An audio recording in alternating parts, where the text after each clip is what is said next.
Alam mo, Parliament, ang ambisyon niyan, karamihan galing kay Lisa Marcos pati kay Romualdez. Bongbong bangag yan.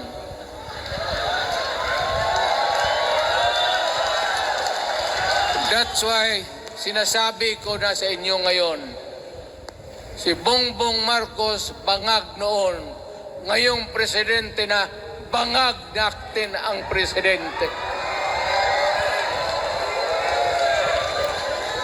Kayong mga military, alam ninyo yan. Lalo na yung nasa Malacanang.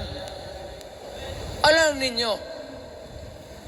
The Armed Forces of the Philippines, alam ninyo, may drug addict tayo na presidente. Yes, drug addict ka, tama ka. Ayun ang, bakit ako nagkaroon ng kaso ng ICC? Sabi nila, pinapagpatay ko raw yung mga drug user at drug addict.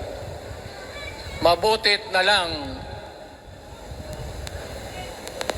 wala na ako sa pwesto, baka kasali ka pa.